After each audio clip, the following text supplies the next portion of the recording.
pertama pada waktu ujian sudah ditanyakan itu bingung lah jadinya jawabkan ya. Karena barangkali kita tidak, nanti saya akan berikan ininya apa itu materinya ini. Nah disinilah yang sering dilakukan itu, karena jarang orang itu melakukan kegiatan itu adalah dengan cara seperti itu. Epistemologi apa, aksiologinya bagaimana, ontologinya bagaimana, epistemologi dan aksiologi di lingkungan.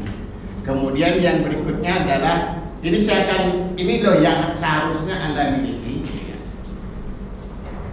Ya, berikutnya adalah yang pertama itu adalah dari filsafat utamanya itu, kemudian baru kita lihat hakikat dalam ilmu lingkungan. Ya, pertama kajiannya itu kan harus bersifat politis saja. Sering sekali juga begini, Bapak Ibu. Sering sekali mahasiswa itu tidak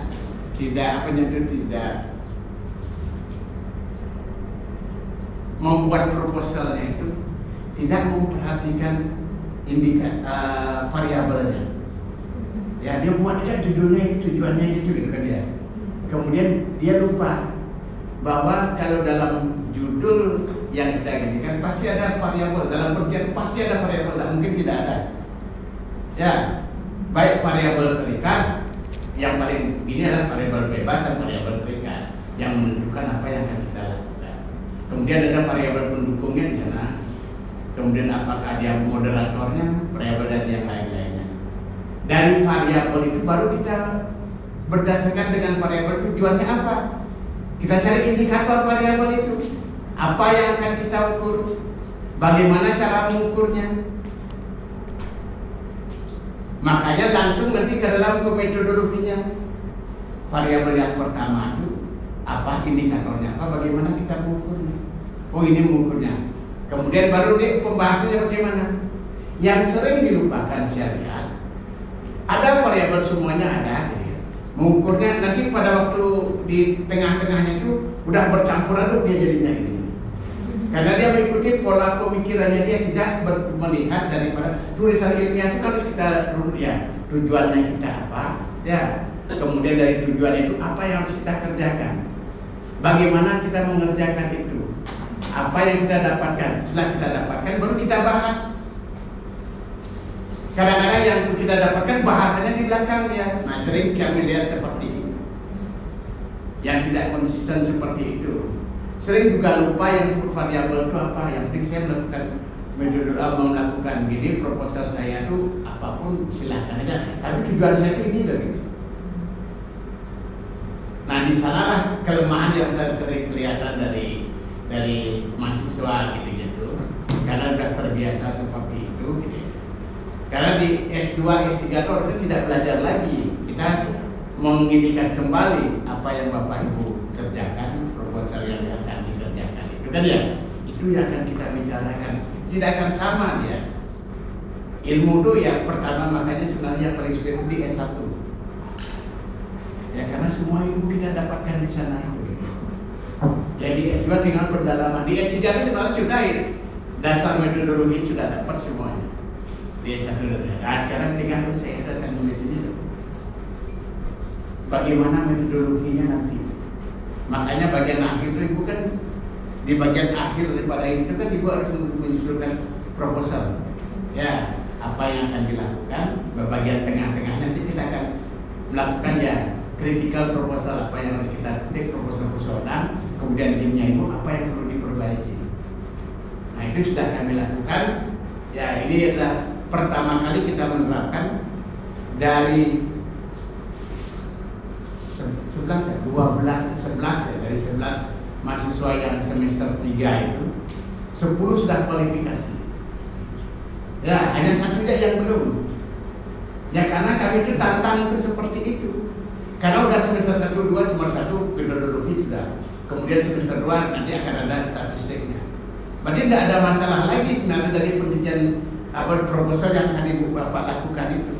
Oh ini loh, judulnya seperti ini sudah dibahas dalam perkuliahan. Kemudian ini loh metodologinya. Kemudian ini loh cara melakukan itu. Tinggal di sana nanti diberikan. Nah, makanya cara kami itu juga, mumpung ini itu baru pertama, cara kami itu juga Kami itu tidak memberikan pembimbing dulu, promotor tidak kami berikan dulu. Silakan mahasiswa itu benar-benar, karena pengalaman kami yang dulu-dulu saya lihat, seperti ada satu yang gini itu, yang kemarin itu sudah 2 tahun dia tidak membuat proposalnya gitu. Karena udah antara pembimbing dengan ini sudah tidak nyambung lagi. Ya, pembimbing menginginkan yang harus seperti ini gitu. Tapi yang bersangkutan tidak terjangkau pemikirannya dengan pembimbing itu, dengan promotornya. Tapi dia tidak berani mengungkapkan seperti itu gitu. Nah, dengan cara kami lakukan seperti sekarang itu, silakan semester 3 itu kami sudah jadwalkan kualifikasi. Ya, pada minggu ketiga kita jadwalkan kualifikasi. Silakan apa yang proposal Bapak Ibu lakukan yang kita kerjakan itu.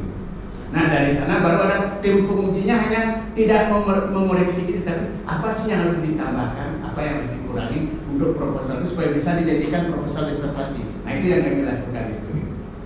Dengan cara seperti itu ya, dari 11 yang ada 10 sudah oke dia lanjut.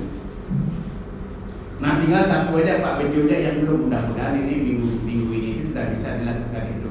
Dengan demikian ya sudah apa itu sudah bisa melakukan penelitian seperti itu.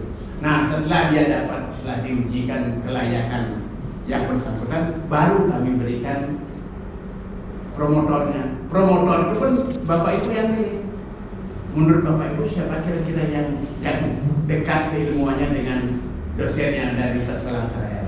Tapi saya yang harus dilakukan promotor harus guru besar di sini kan ya. Promotor tidak guru besar, itu aturan akademik di sini. Makanya Bapak Ibu silahkan ya, nanti silahkan siapa guru besar yang ada di Universitas Palangkaraya, kira-kira yang sesuai dengan proposal yang akan dipilih itu. Nah, dengan cara seperti saya lihat sudah agak berjalan bagus ini. Ya, kelebihannya juga lagi yang kemarin itu, mereka tuh mau cepat-cepat proposal gitu. Karena kan ini ada beasiswa penyelesaian studi. Ya, dapat 25 juta itu kan ya. Ya, ada baru 4 orang yang melakukan yang 4 orang yang sudah gini, 4 orang yang sudah mengajukan itu, mudah-mudahan ada yang mendapat salah satu di antaranya. Nah, untuk berikutnya kan pasti akan seperti itu. Nah, itulah yang harus Bapak Ibu lakukan untuk itu.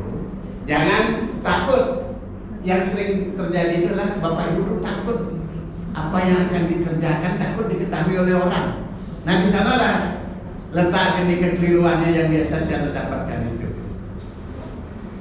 Ya, nanti dalam statistik pendidikan, dalam statistik metodologi dalam statistik penelitian itu kan saya di sana itu dengan Pak Adianur lagi ngajar untuk semester yang akan datang. Di sana itu sudah langsung kalau penelitian saya seperti ini itu, ya model statistik apa sih yang harus saya lakukan itu. Sekarang itu Bapak Ibu sudah mudah ya. Sekarang Bapak Ibu sudah mudah dengan adanya ChatGPT itu, Bapak Ibu sudah bisa bertanya pada yang bersangkutan. Proposal saya itu judulnya sini sebaiknya variabelnya apa sih? Indikator variabelnya bagaimana cara mendapatkan itu gitu. Dia akan memberitahukan sendiri. Tapi yang ini kan kita yang tahu. Oh, yang ini itu tidak mungkin kita lakukan seperti itu gitu. Ya, makanya keterangan yang seperti yang saya katakan itu, yaitu kajian yang bersifat itu menyeluruh, memahami interaksi, merespon komponen fisik, biotik dan sosial budaya. Ini semua tidak bisa salah satu segi yang dilakukan. Contohnya umpamanya seperti yang dilakukan oleh ada Bu siapa namanya itu, Bu Karoh, siapa namanya Bu? Salah satu Bu siapa? Bu siapa namanya? Karoh siapa namanya? Yang isi Karoh di depan itu siapa? Orang kehutanan juga. Desi Natalia Karoh. Seperti Bu Desi Natalia itu kan dia kan mencari, dia membuat koroh ya. Dia disertasinya dia itu kan bagaimana memanfaatkan asal ya sebagai papan, kan ya. Nah, kan itu. Tidak boleh dia hanya menyatakan bahwa dia bisa membuat papan itu. Dari segi lingkungannya bagaimana pengaruh lingkungannya. Kemudian dari segi ekonominya bagaimana ya. misalnya budayanya bagaimana. Kemudian kira-kira kalau dilakukan itu berapa prospeknya itu untung apa enggak rugi pada kita lakukan itu. Nah kemudian karena kebetulan saya orang kimianya, saya tanyakan bagaimana mekanisme reaksi daripada pembentukan itu dengan menggunakan perekat asam gini yang digunakan, bagaimana mekanismenya. Kemudian apa yang terjadi kalau dia lebih, kalau dia kurang. Nah, begitu jadinya yang lebih ini. Berarti dia tidak hanya satu gitu aja dia. Ya, komponennya menyebar seperti itu dilakukan. Ya, Senin ini kan ada juga yang akan uji Pak Afi, ya Pak Afi. Saya melihat, deskripsinya terlalu luar biasa saya lihat ini ya. Ya, ini sampai 400 halaman itu dia, mendeskripsikan itu dia. Semua dideskripsikan gitu dia. Ya, cuma ya saya tidak melihat karena saya kan tidak ikut di sana. Saya tidak melihat yang marketnya itu jadinya bagaimana. Dia kan mendesain bagaimana kampus yang ramah energi, green campus gitu. Nah kemudian yang pertama dia evaluasi empat ini ruang kuliah yang ada di Universitas Palangkaraya. Dia bandingkan dengan kan ada dia bandingkan dengan peraturan untuk green campus sebagai green building itu bagaimana. Kemudian dia bandingkan juga dengan dengan dicari ya, dibandingkan dengan universitas. Dengan sekarang itu dengan adanya ChatGPT itu kita bisa mendapatkan itu dengan baik gitu.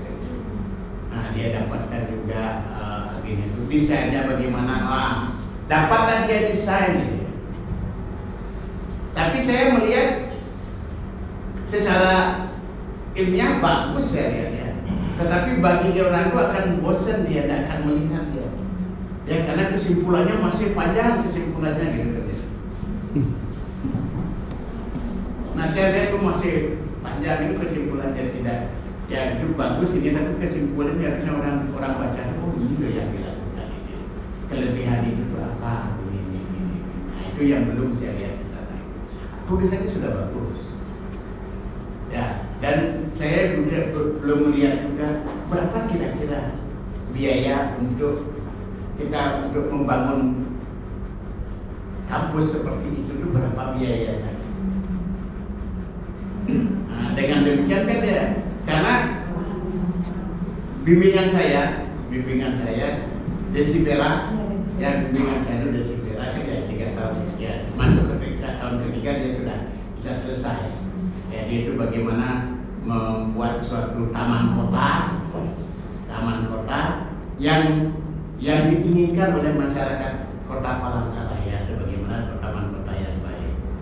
Kemudian dia mendesain taman kota itu, kemudian berdasarkan dia akan menggunakan pendapat orang sebaiknya bagaimana. Dari pendapat orang itu, kalau taman seperti ini Anda tuh mau masuk ke taman kota itu berapa Anda berani bayar, kan ya? Berapa kali Anda seminggu akan datang ke taman kota itu yang dilakukan untuk itu.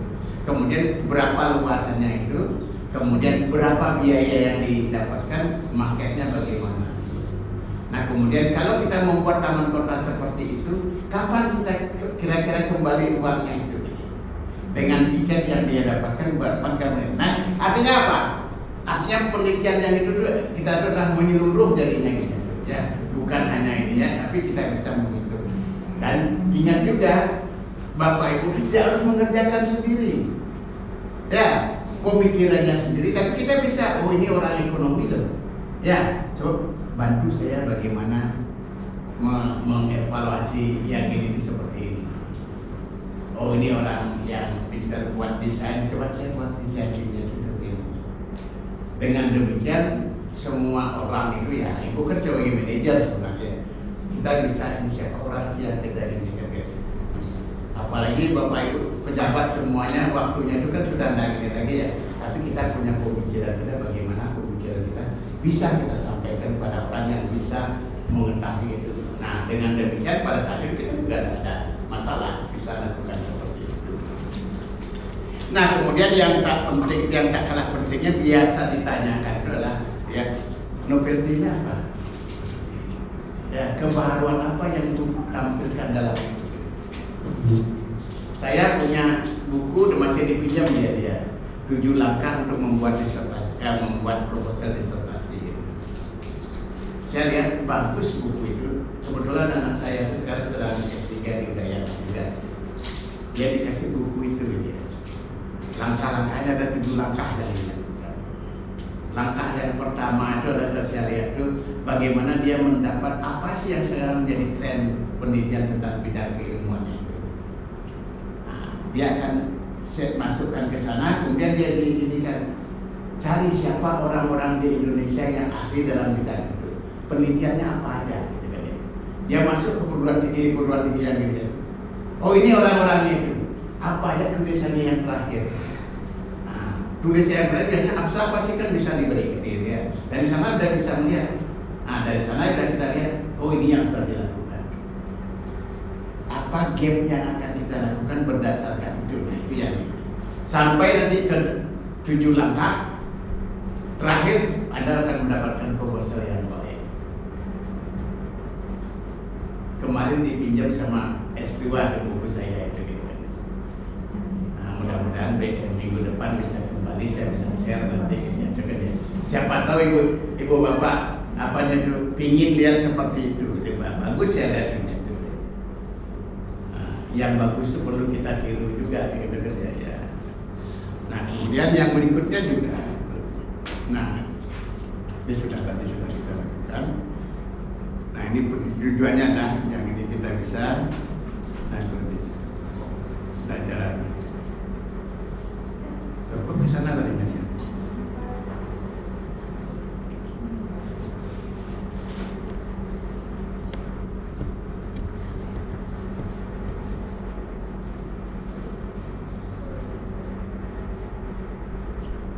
Ini sudah pendekatan. Nah ini juga seperti yang saya katakan tuh, pendekatan kita itu adalah pendekatan inter, multi dan transdisiplin. Ya di sana itu adalah menentangnya menggunakan pendekatan komprehensif inter multidisiplin. Tujuannya itu kita lihat seperti itu ya, berapa perbedaan, kelebihan, tantangan dan implementasi dalam kajian lingkungan. Kemudian studi kasus penerapan pendekatan multidisiplin pada isu-isu krusial seperti perubahan iklim, pengelolaan lahan basah atau tata kelolanya. Kemudian di sana ada analisis lingkungan, itu memahami lingkungan sebagai sistem kompleks yang saling berinteraksi satu dengan yang lainnya. Kemudian ada juga yang disebut dengan esensial. Nah kadang-kadang yang menjadi permasalahan mudah kita katakan, tapi untuk mendapatkan datanya sendiri. Ya, contohnya, ini ada yang kakak kelas Bapak Ibu ini dia tuh tentang paru-paru ya. Dia dokter spesialis paru. Nah kemudian dia melakukan penelitian kajian tentang analisis dampak lingkungan yang dia lakukan tentang penambang di Adaru. Nah yang menjadi permasalahan apakah Adaru itu mengizinkan kita mengambil data itu kan gitu ya. Kecuali kalau kemarin yang memang dia tenaga Adaru, bosnya Adaru, dia dapat semua datanya yang dia lakukan itu. Semuanya dia dapatkan, Pak Rum namanya. Ya, dia dapatkan semua model yang dia lakukan. Yang ini itu dia mau menganalisa kebijakan.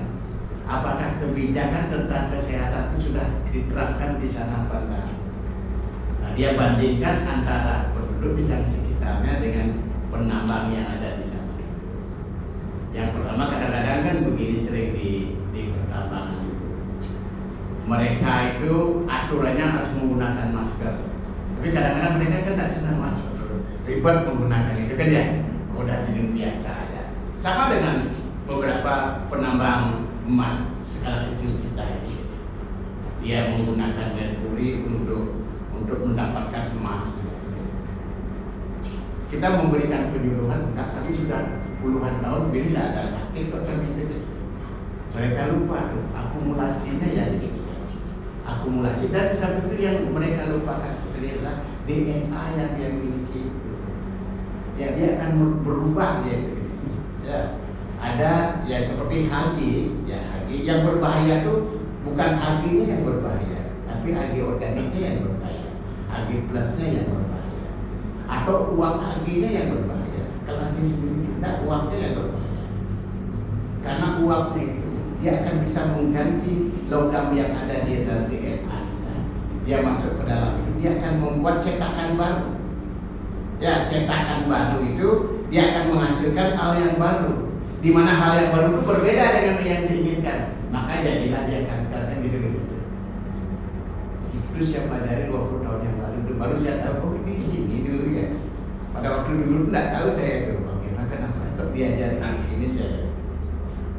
Senyawa-senyawa logam berat yang ini dengan berhubungan dengan DNA. Kalau ether itu buat salah satunya. Dia akan mengganggu ini, dia akan masuk sudah stuck di sana itu dia tidak akan bisa karena ukurannya fit dia dengan itu. Karena kalau ukuran cetakan berbeda, hasilnya akan berbeda. Karena hasil yang berbeda berarti dia akan menghasilkan protein yang baru. Protein yang baru yang masuk dalam tubuh yang tidak sesuai dengan itu jadilah dia penyakit kankernya. Di sini terjadinya.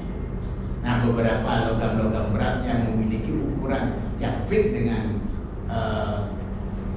logam-logam yang biasa di dalam DNA itu, kemudian mereka juga bisa bereaksi dengan kalau kita lihat DNA kita ada dari asam amino. Dari asam amino ujungnya pasti ada gugus karboksilnya, ada gugus amino. Kalau dia sudah merubah gugus amino itu dengan ini itu logam itu, apakah dia teroksidasi atau terreduksi, dia akan membuat sel yang baru berbeda jadi. Nah itulah salah satu yang bisa dilakukan, mudah tapi sulit untuk dikerjakan. Nah kemudian ya berkemudian dari segi lapangan.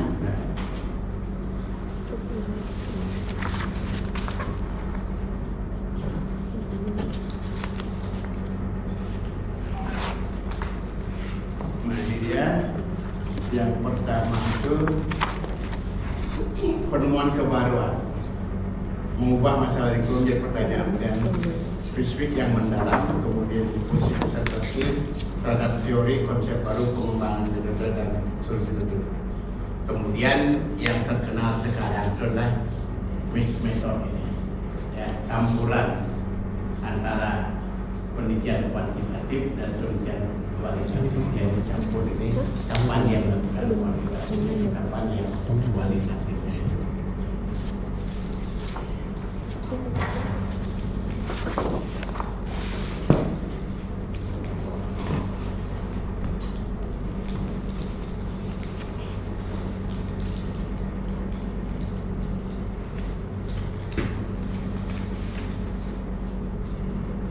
Nah kemudian nanti dia kita akan dapatkan yaitu desain eksperimennya, apakah dia eksperimen yang murni ataukah kuasi eksperimen. Kalau orang-orang sains biasanya dia menggunakan eksperimen murni, tapi kalau orang-orang humaniora dia akan menggunakan kuasi eksperimen. Ya kalau kita melakukan kemanusiaan itu sudah kita menggunakan desain murni, kuasi kita lakukan karena kita tidak bisa membentengi dia untuk apa yang dilakukan. Nah contohnya sekarang saya punya bimbingan ini, bimbingan saya yang sekarang itu dia itu adalah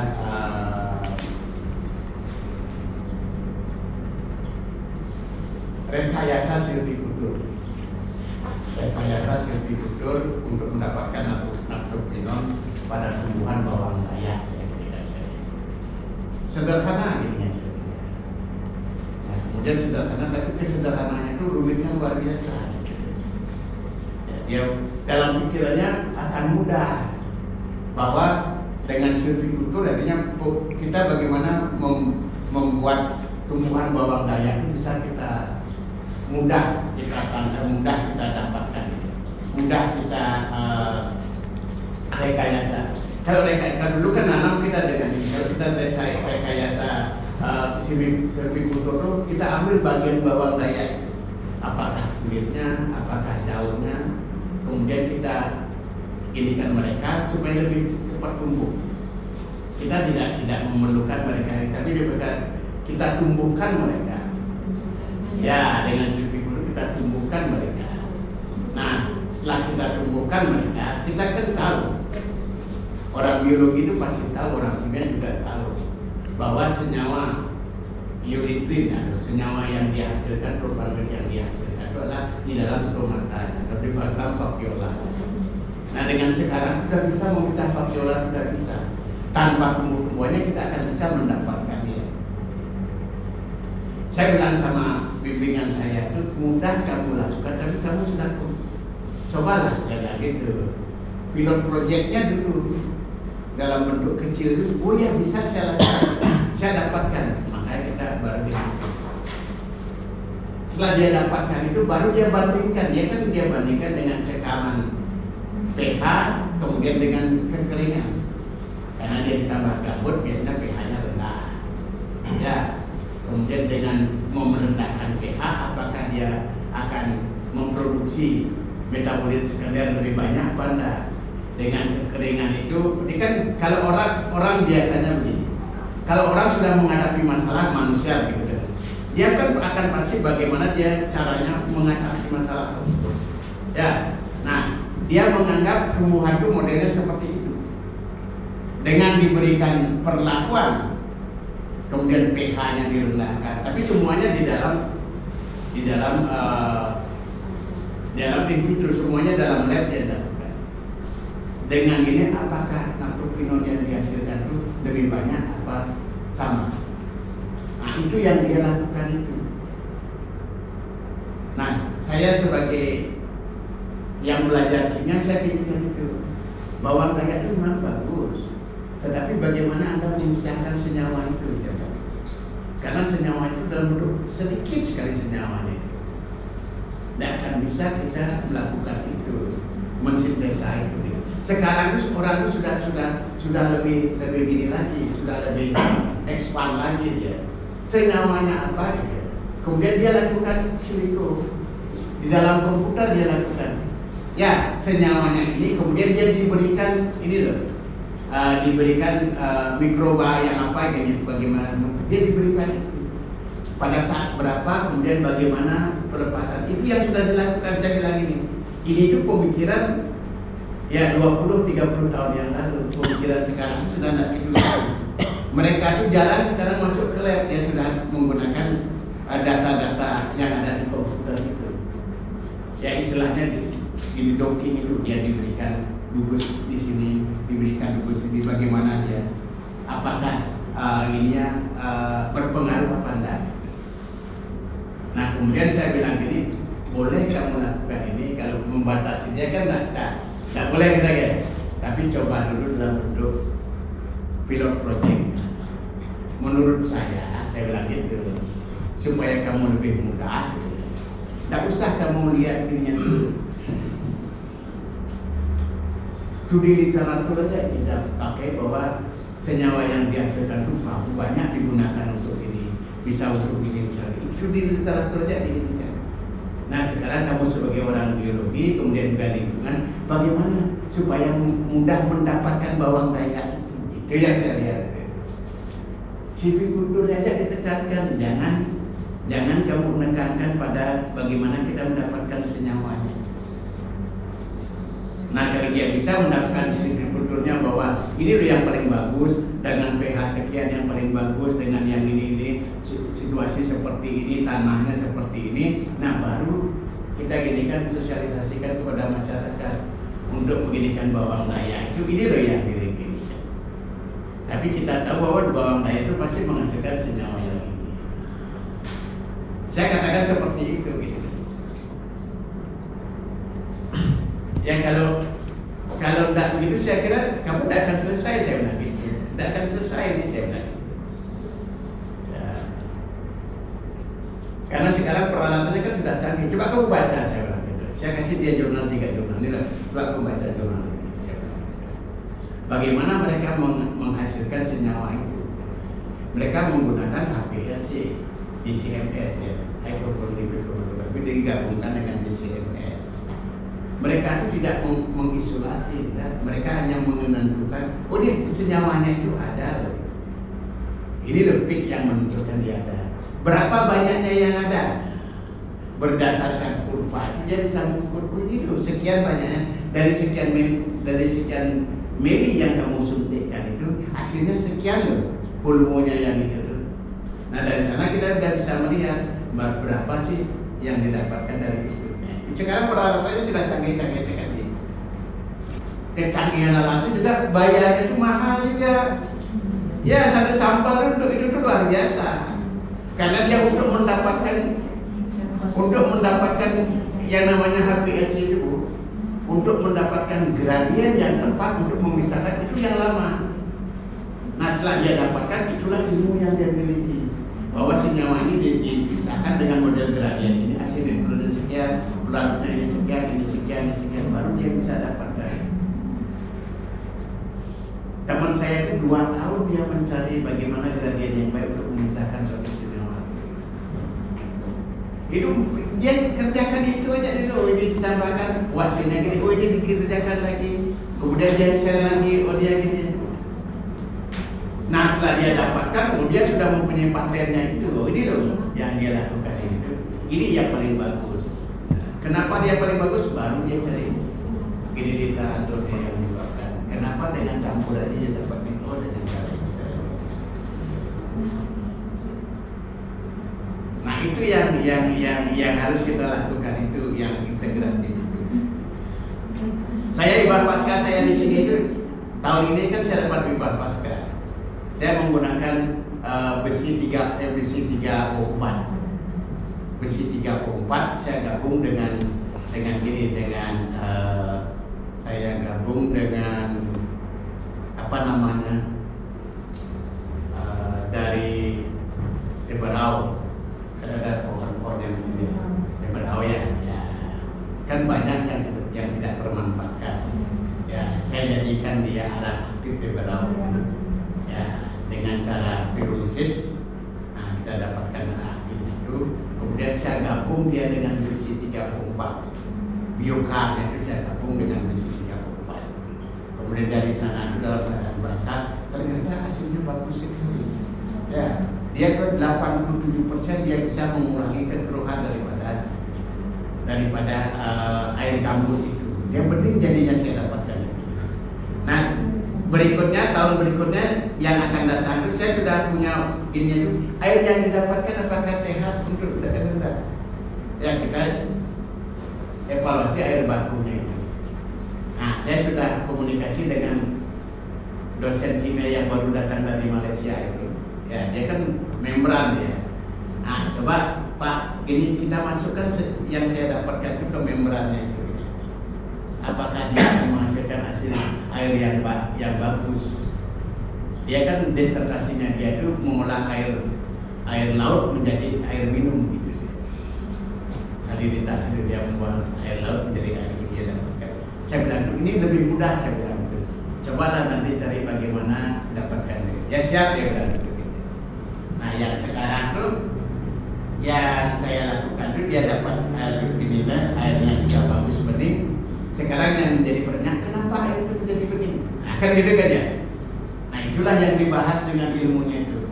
Gambut itu mengandung asam format, asam sulfat kan ya. Gugus-gugus yang ada itu adalah COA, kemudian H gitu. Nah kemudian kenapa dia bisa besi itu dilakukan itu? Mekanismenya bagaimana gitu? Nah udah kami dapatkan, mekanismenya seperti ini dia dapatkan senyawa seperti itu. Nah itu juga gabungan itu. Nah sekarang nanti harus bisa secara ekonomi berpengaruh pada akhirnya itu gitu. Kan kalau kita lihat, kalau ibu itu lakukan dia asam cukanya dia dipakai. Hasil distilasinya itu kan ada ternya itu kan. Siapa namanya? Suami istrinya Pak Alfian, siapa namanya? Bu Wahyu. Nah, dia menjadikan gini asam cuka untuk bioaktivitasnya. Melihat ya dia lihat bioaktivitasnya gitu. Saya bilang juga ya yang ini itu juga bisa TR itu kan dihasilkan juga dia bisa dapatkan itu senyawanya itu gitu. Tapi dia sebagai yang anti pestisida dia dapatkan. Nah, coba senyawanya apa? Ini kan perlu yang dilakukan gitu. Nah, cara-cara model seperti itu tuh akan mudah ya Bu Bapak lakukan itu. Apalagi di Kalimantan Tengah ini kalau Ibu sudah nyentuh sedikit gambut itu publikasinya kan mudah. Ya, kalau sudah nyentuh sedikit gambut ya publikasinya kan mudah. Nah, tanah gambut dan ini, nah itu yang harus dimanfaatkan supaya publikasi kita ini. Kan ada model publikasi itu ada 3 Bapak Ibu. Ya, publikasi yang benar-benar kita jadikan lama gitu kan ya. Ya, bagus itu, tapi lama prosesnya. Publikasi yang sedang-sedang, ya. Kemudian yang satu publikasi yang fast track. Publikasi fast track itu Bapak Ibu cuma mengumpulkan dirinya itu apa yang akan dipublikasikan. Kemudian dalam waktu 3 bulan sudah selesai. Kemudian ya dia akan minta kita itu mana alamat kita, dia yang akan memperbaiki sebagai korespondensinya gitu kan ya. Nah, yang pertama bayar 50% dulu, kalau sudah diterima kemudian sudah publish baru bayar 50% banyak lagi. Tapi materinya itu semuanya materi yang kita miliki. Bapak Ibu apa yang Ibu ini aku juga tolong bantu publish supaya mudah gitu.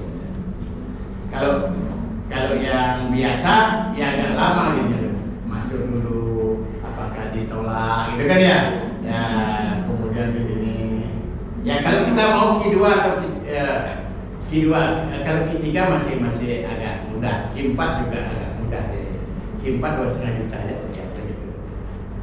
Ya, kalau Q3 itu sudah 10-an, kalau kemudian Q2 itu 30-an itu pas lagi. Ya. Tapi Bapak Ibu bisa lakukan kalau memang bagus hasilnya itu kita gini sendiri itu juga akan bisa masuk dia gitu kan. Ya, Bu Tati itu kan bagus juga kayaknya dia kemarin mengginikan air ya ini. Di air PDAM Sampit ya gini kan bagaimana. Nah, kemudian dia masuk di Cina juga dengan Pak Pengki kan ya, Q2 dia masuk kan ya. Cuma di sini itu kita S3 itu kan yang penting publikasinya internasional gitu. Kita tidak menuntut Q1, 2, 3 gitu kan. Internasional gitu kan ya. Kemarin Q4 itu juga termasuk internasional. Ya, kalau kita bisa masuk Sinta 1 enggak. Kalau di tempat lain kan kalau Q1 Anda bebas. Tidak usah tidak usah yang terakhir apa namanya? Ujian terbuka tidak usah. Tapi ada, nah saya harus ujian terbuka, gitu kan ya. Ada orang senang ujian terbuka, karena ujian terbuka kan orang tahu ya, gitu kan. Komunikasi. Saya tanya pada beberapa mahasiswa yang ya dosen-dosen yang ada di ini tentang ujian terbuka. Saya tanya gini Bapak Ibu, kenapa tidak mau ujian terbuka? Saya bilang gitu kan ya. Apa lebih baik saya tuh cari pasteknya. Biaya untuk ujian terbuka itu saya pakai untuk publikasinya itu gitu ya. Udah dapat publikasi itu saya tidak perlu ujian terbuka lagi gitu ya. Nah, kalau ujian terbuka kan minimal ya habis juga 20 juta kemarin ya. Nah, ada mereka seperti itu. Ya waktu saya itu pada zaman saya itu tidak ada ujian terbuka. Ujian itu ujian tertutup aja ya. Kalau zaman saya itu Bapak Ibu, zaman saya itu pertama itu kualifikasi. Beda kualifikasinya dengan model di sini. Ya. Kualifikasi kami itu adalah kualifikasi keilmuan apa yang sudah kita pelajari.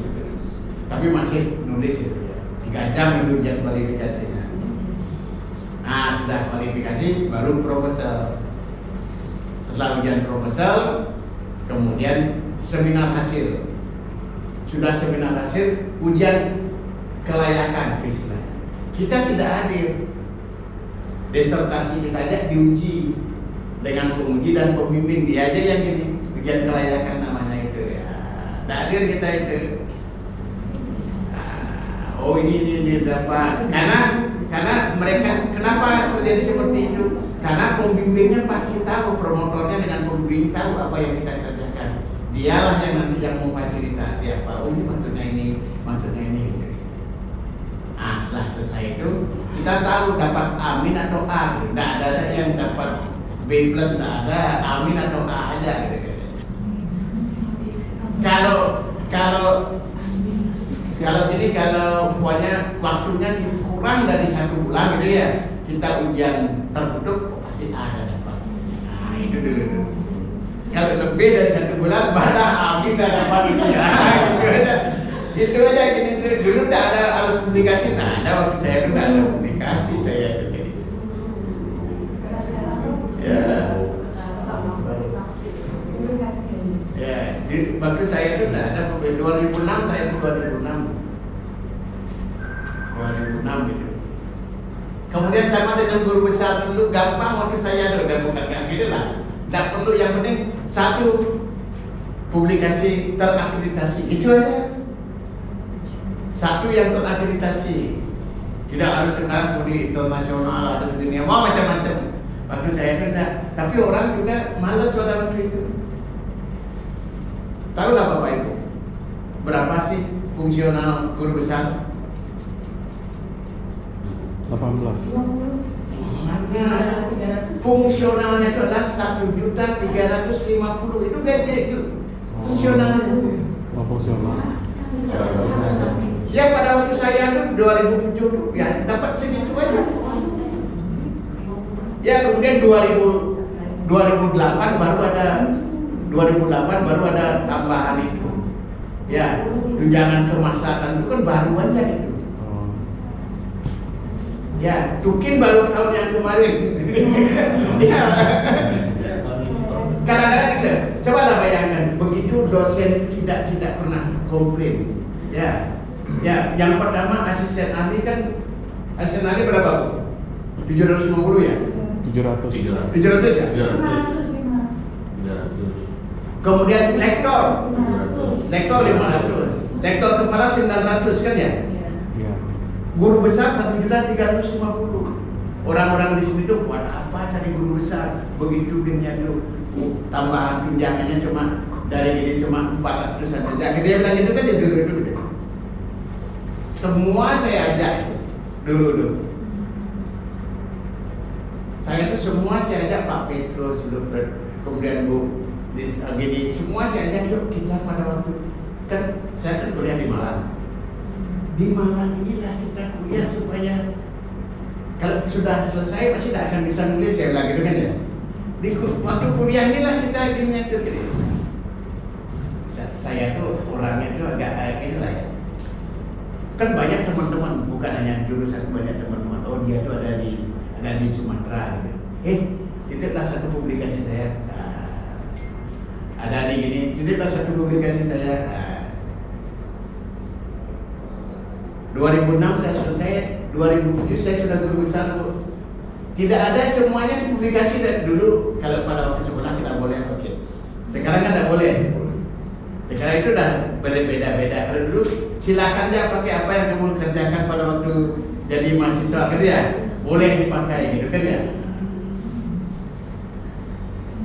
Nah itulah keuntungan yang saya dapatkan itu gitu. Teman-teman udah ada gitu. Saya bilang gini sama teman-teman dulu, kapan kita bisa menyatakan diri kita tuh siap sebagai guru besar? Saya bilang gitu kan. Kan ada tim penilainya, biarkan aja mereka menilai. Kalau mereka sudah mengatakan kita layak, ya layaklah kita jadi guru besar kan ya. Nah sekarang kalau kita mengatakan, oh saya sudah cukup layak guru besar, lalu tim penilai mengatakan kita, enggak juga kan ya. Ya walaupun ya dengan cara seperti itu. Sekarang sudah apa? Sekarang sebenarnya mudah sebenarnya. Cuma karena kita tidak terbiasa untuk publikasi kan ya, hanya sulit kita rasakan gitu kan ya. Coba dulu pada waktu zaman saya dulu 2002 2004, untuk cari jurnal luar biasa sulitnya. mencari literatur itu luar biasa sulitnya. Tidak seperti sekarang kita bisa dibantu dengan macam-macam gitu. Teknologi itu luar biasa. Jokowi sampai begitu kan karena dia tidak menyangka bahwa teknologi itu seperti sekarang gitu kan ya. Bisa tahu apa yang kita kerjakan, kan tahu dia semuanya gitu. Jejak digital nggak bisa dihilangkan gitu. Kan kita tidak pernah menghayal bahwa kita bisa beli tiket dari rumah kan gitu. Ya, Traveloka dia tidak punya pesawat, tapi dia bisa jual tiket pesawat gitu kan ya. Tidak punya hotel, dia bisa jual hotel. Itu luar biasanya teknologi sekarang itu.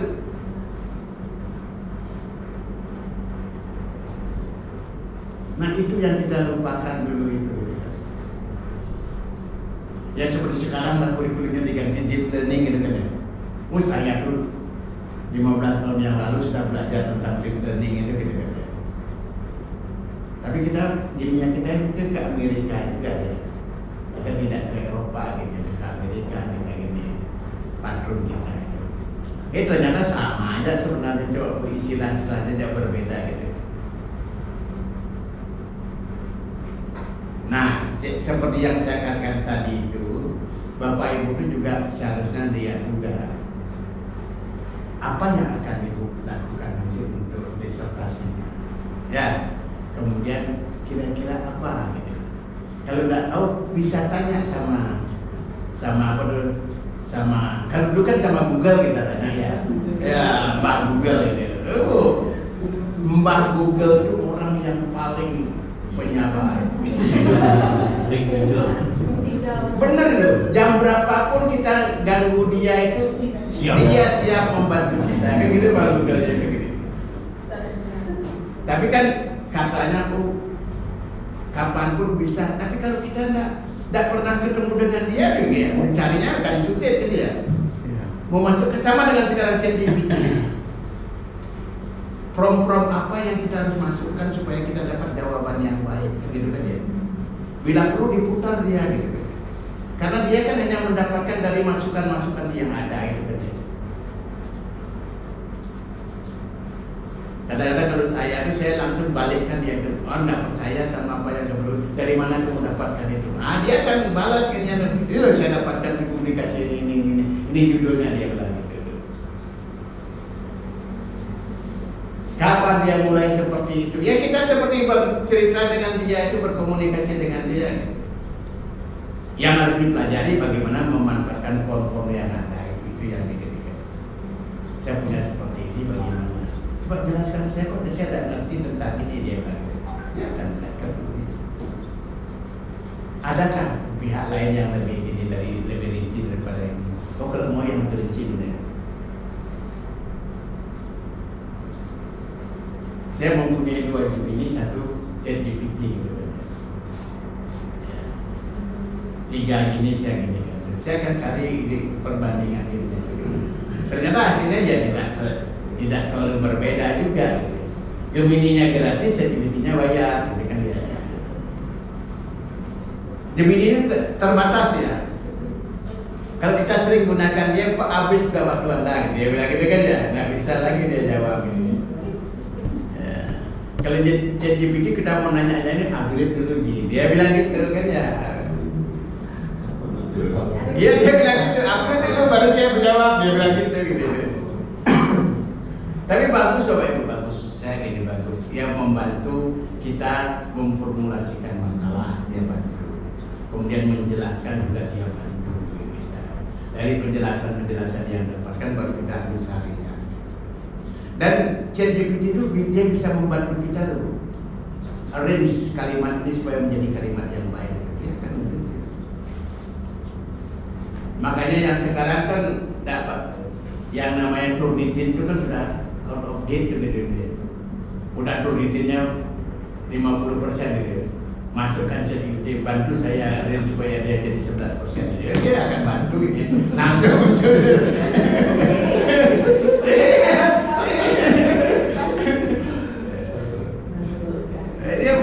Begitu sekarang Pak, itu mudahnya kita itu seperti itu.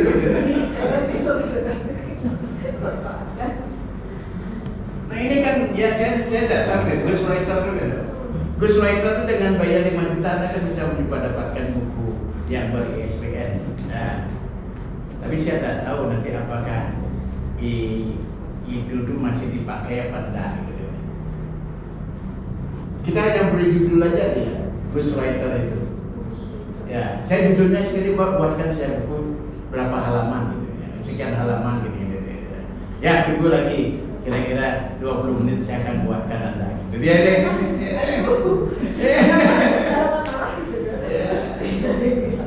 dia buatkan buat saya, sudah dia buatkan gini. Kemudian dia akan tanyakan kita juga.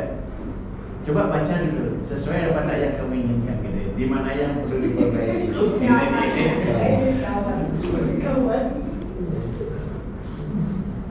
Ya, teknologi itu kalau kita manfaatkan dia akan sangat membantu kita.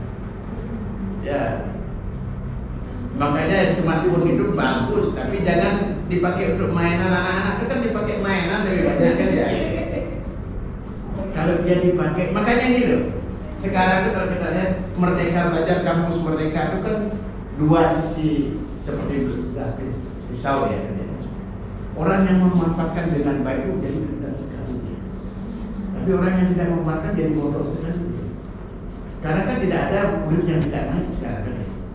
Semuanya naik, semuanya lulus gitu. Masalah 3 kali 5 anak murid SMP tidak tahu, masih bawa pakai kalkulator gitu. Setengah ditambah sepertiga tidak bisa jawab dia. Ya karena udah bebas seperti itu ya, merdeka ya, apa aja bisa dilakukan itu kan ya. Tapi anak-anak yang kerja itu bagus ya. Oh ini dengan teknologi seperti sekarang itu mudah sekali kita mendapatkan apa-apa, kita mudah dapatkan.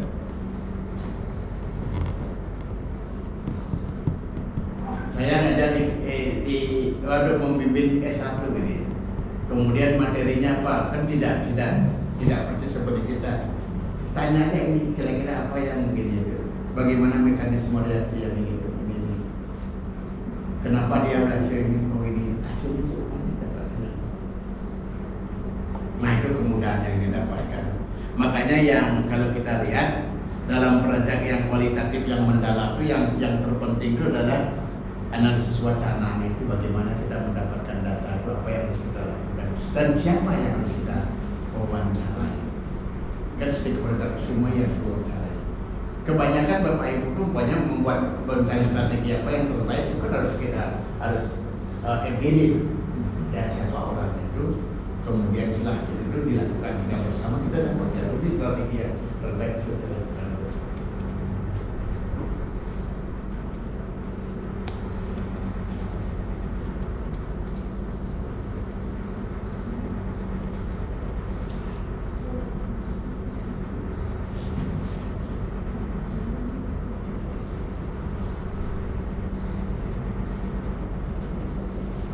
Nah kemudian yang kalau kita lihat dari analisis spesifik ilmu lingkungan ya adalah pemodelan sistem, kemudian juga menggunakan spasial.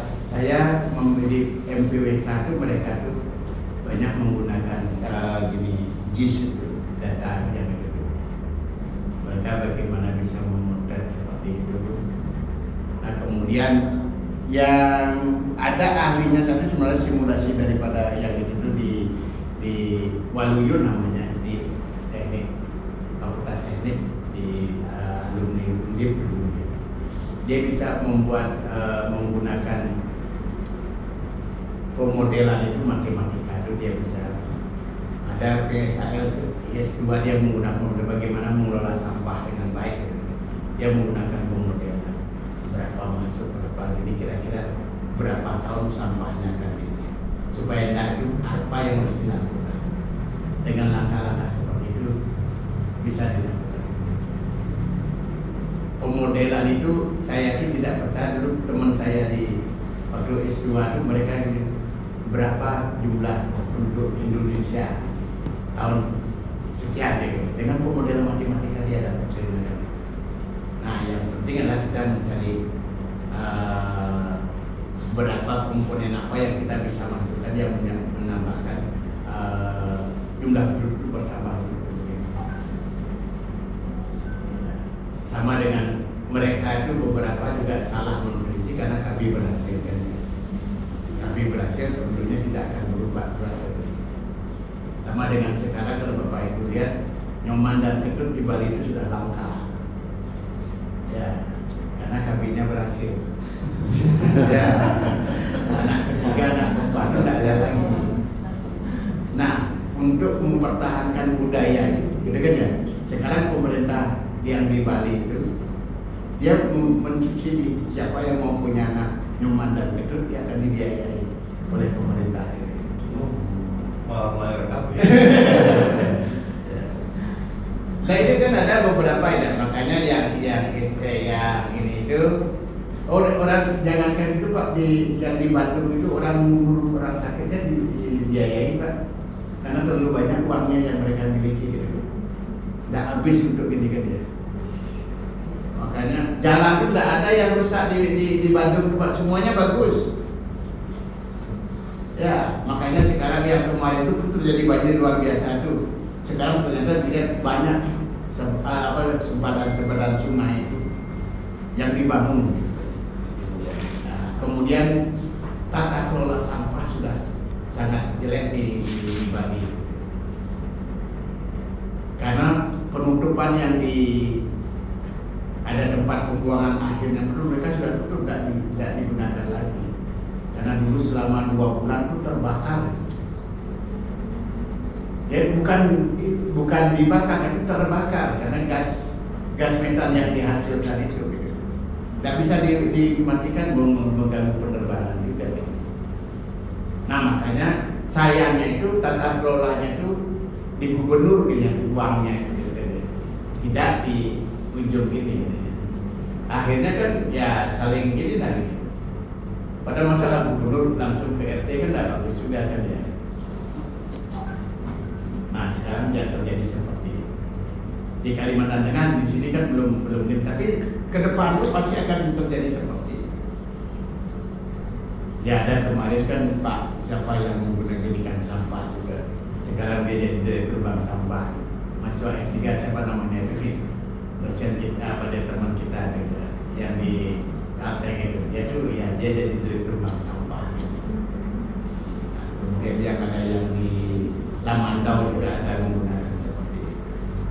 Kemudian Pak Des Antomi juga menggunakan sampah, tapi dia sampah plastik untuk membangun jalan, gitu kan ya, campuran dari jalan itu gitu ya. Nah, dia menggunakan ini plastik untuk itu. Nah, karena sekarang itu jalan-jalan kita itu kan berbeda dengan keilmuan yang kita dapatkan. Sekarang jalan itu kan datar. Kalau dulu jalan itu masih melengkung kan ya. Ya. Melengkung kenapa melengkung? Dia akan mengurangi hujan, air supaya tidak menggenang dia akan itu. Jadi sekarang kan enggak. Makanya kemarin maunya kan evaluasi Mandalika itu kan kemiringannya tidak memenuhi standar internasional ya. Makanya Marquez 2 kali jatuh di sana kan. Ya mereka kan mempelajari itu. Ini dengan sudut kemiringan sekian saya itu rubah sampai sekian itu tidak akan jatuh gitu kan ya. Dengan supaya dan kelihatan itu memang dievaluasi ya kemiringannya kurang. Kalau tidak begini kita campur aja, tidak usah di Indonesia itu ada lagi gitu. Makanya kemarin tempel lagi dia beberapa bagian itu ditambahkan lagi. Dan aspalnya itu tidak ada di Indonesia di masalahnya gitu. Soalnya itu supaya dia bisa halus seperti itu. Nah itu ininya tuh.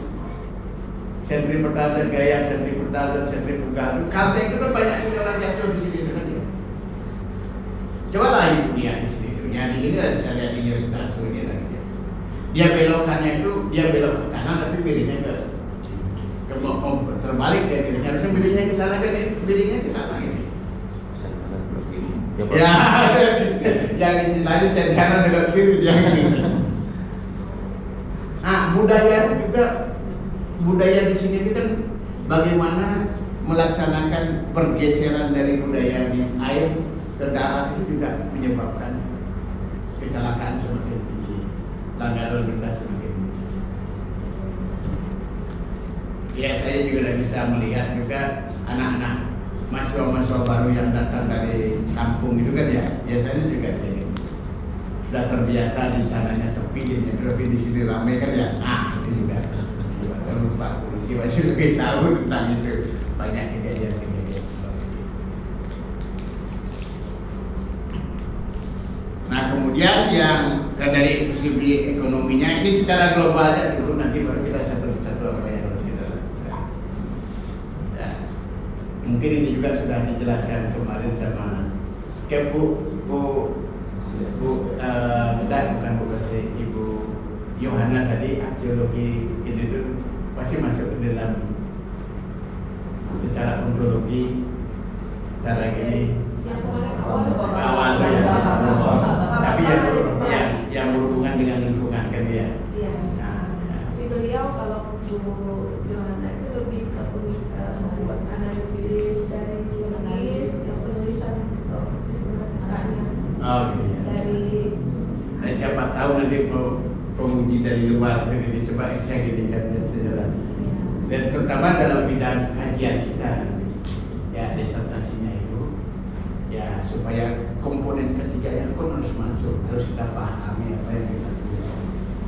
Ya kalau itu tidak dipahami, berarti orang lain yang mengerjakan. Nah kan gitu. Boleh orang lain yang mengerjakan, tapi kita harus pahami apa yang kita tulis, karena kita yang mempertanggungjawabkan itu. Oh ini. Ya, ada pengalaman kemarin kami itu kan ya. Saya tahu yang bersangkutan tidak nulisnya itu. Menjawabnya itu, oh nanti saya akan menjawab di saya, di slide saya. Tidak mungkin ada saya. Mana mungkin orang bisa jawab di slide kita, mungkin kan ya.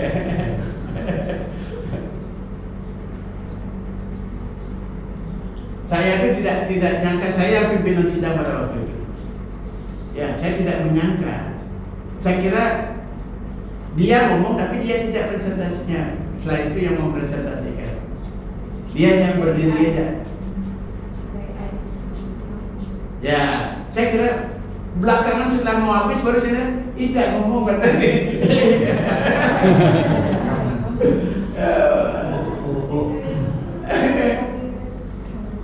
Ya, yang itu gini. Ya, Boleh. iya harusnya tidak boleh, tapi karena kan yang pertama itu, karena makanya dengan cara seperti itu akhirnya kami sebagai lembaga ya ujian tertutup itu ketuanya itu adalah direktur pimpinan pasca sarjana, sekretarisnya itu adalah ketua program, supaya kita tahu. Kadang-kadang promotor tidak mau tahu apa isi disertasi yang tebal gitu kan ya. Saya lihat seperti itu gitu. Akhirnya dia masih banyak yang keliru, masih banyak itu, makanya pada waktu ya kami mulai yang angkatan saya masuk itu seminar terakhir itu ujian tertutup itu ketuanya itu ada pimpinan dan sekretaris dan ketua program, supaya pertama sesuai dengan petunjuknya apa yang harus dibuat. Kemudian komponen alurnya itu supaya sesuai antara tujuan, kemudian pembahasan dengan kesimpulan itu nyambung dia. Karena kan disertasi itu beda dengan publikasi. Publikasi itu baik, belum tentu disertasinya akan baik, ya cara menulisnya itu beda. Kadang ada aturan-aturan tersendiri di dalam mencari disertasi. Ya, banyak sekali. Ya, tulisan-tulisan itu tidak memahami yang namanya paragraf itu apa. Banyak yang tidak paham. Ya, paragraf itu kan satu pikiran harusnya jadi. Tidak setiap kalau gini baru jadi paragraf baru gitu. Ya, kalau teman-teman yang tidak pernah belajar, ya banyak belajar bahasa Inggris TOEFL, pasti dia akan kelabakan dalam seperti itu. Kemudian paraphrases itu juga banyak yang tidak paham tentang itu. Sebelum ada ChatGPT kan, kita harus paraphrases sendiri kan ya. Tapi dengan adanya ChatGPT udah gampang aja. dia yang buat para presiden kalimat ini gitu kan. Ini yang sama aja langsung. Kan aja. Kalau dulu kita yang gitu. Ya, dia sendiri. Saya gini. Makanya pada waktu pertama kali saya masuk ke sini, kan banyak sekali yang gini, yang apa tuh, yang tidak lulus banyak, tidak bisa ujian itu kan ya. Kemudian terus dia jadikan, sampai 70 bayangkan bu, 70 turun nilainya 70% kesamaannya itu gitu loh. Bagaimana dari mana dia gitu? Ternyata dia buku yang disalin gitu kan ya. Ya diketik ulang gitu ya, itu kan berbeda gitu ya dengan suai tebal gitu ya. Ya ada beberapa supaya gitu ya saya bantu dia udah mampet juga tuh. Ya dia itu sudah tidak bisa berpikir lagi gitu. Ya sudah tidak bisa berpikir lagi Pak, saya sudah tidak bisa lagi Pak, bagaimana Pak ini bantu saya gitu. Yang penting kan dia komunikasi gitu kan. Dia komunikasi itu yang terpenting. Makanya Bapak Ibu dulu komunikasi. Ya, komunikasi. Kemudian ya ada beberapa gitu juga. Anak-anak yang S2 ini kan dia tidak komunikasi kan tidak tahu. Masalah lambat lebih dari seminggu tidak laut ya, gitu kan ya. Gara-gara administrasi kan ya. Itu tidak terjadi karena apa? Ya karena dia lambat ujiannya katanya. Karena kita ujiannya harus begini kan ya. Kemudian kebijakan saya itu pokoknya kamu semesternya gitu ya bilang gitu. Ya walaupun lebih 2 bulan tapi kalau kamu bayar 4 semester ya udah 4 semester aja bilang gitu. Makanya naik kemarin cum laude-nya beberapa orang naik lagi kan ya. Ya karena untuk pemutu itu yang dilihat berapa yang cum laude, berapa yang tepat waktu, berapa yang kurang. Terus banyak yang lewat ininya itu merah ya. Kalau dia merah, berarti kita harus akreditasi ulang. Maka sekarang nilai itu bagus semua. Dulu waktu kita zaman sekolah S1 itu asli. Oh iya memang berbeda. Saya kan gini, saya itu pertama itu saya terkejut juga ya di sini terutama di Universitas Palangkaraya. Saya masuk pasca kan 2012 saya masuk pasca. Kok kenapa kok cum laude semuanya? Ya waktu saya cari cum laude kan sudah luar biasa. Cum laude gitu kan ya. Kemudian tuh saya ada gini. Saya search Bu Udayana. Saya search ITB. Saya search juga gini. Ternyata mereka dari 950 yang wisuda, 750 yang cum laude gitu. Kalau mereka sudah tepat waktu gini itu sebagian besar mereka bisa cum laude. Kalau tidak tepat waktu, berarti dia tidak, pasti nilainya tidak bagus dia, masih ada aktivitas. Saya lihat seperti itu. Akhirnya, saya merasa berbesar diri lah gini.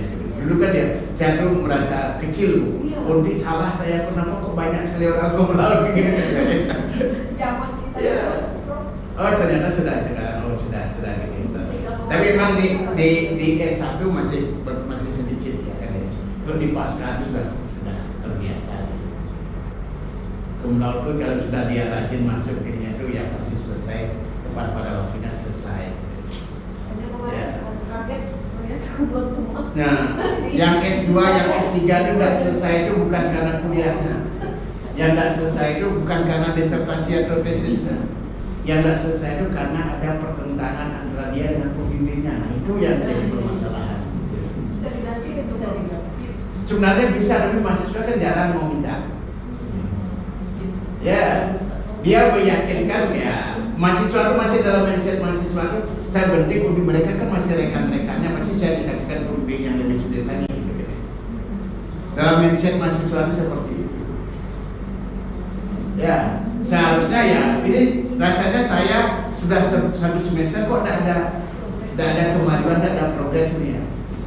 Mungkin saya tidak cocok dengan itu.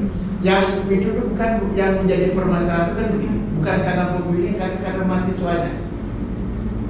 Nanti jelas saya ketemu. Ya. Bisa 3 minggu. Ya, 3 minggu udah nanti aja lah sebulan. Setelah sebulan, ini akhirnya Pak, nggak berani ketemu karena sudah lama tidak ketemu.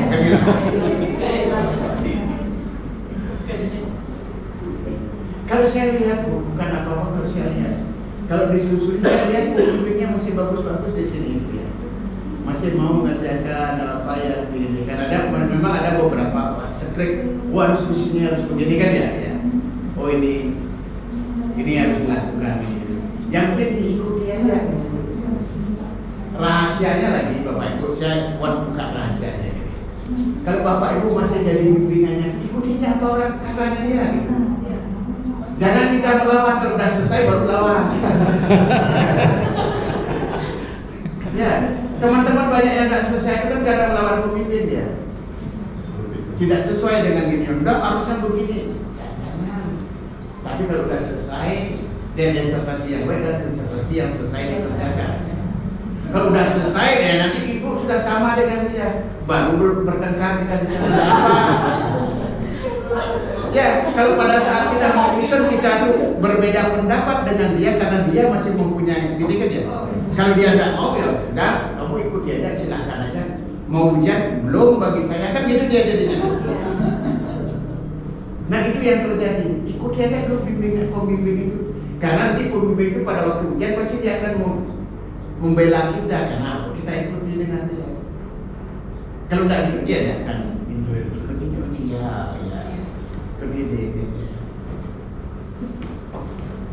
Saya bukan apa saya ikuti gini, tapi waktu saya S3 kan mudah saya Bu, karena saya orang kimia, yang ini kan pembelajaran ya saya kan orang teknologi pembelajaran.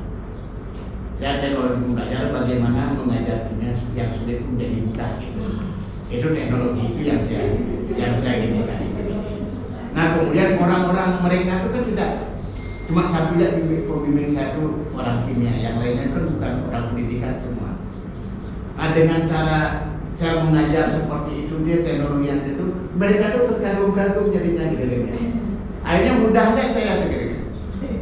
Nah kemudian ya pada waktu itu dulu saya itu kan berlima, kami membuat satu proposal besar, yaitu pembelajaran inovatif sains di sekolah itu Jawa. Orang kimia ngambil kimianya, orang biologi ngambil biologinya, orang fisika ngambil fisikanya, orang matematika ngambil matematikanya. Dapat kami 3 tahun saya dapat IBAH itu. IBAHnya itu lah dia sebagai promotor kita itu dia yang kita ajak ini. Kecuali saya, promotor saya bukan yang bersangkutan, tapi orangnya itu orang yang paling disegani di perguruan tinggi. Dan kita berikan 3 tahun dapat IBAH Bu. 2002,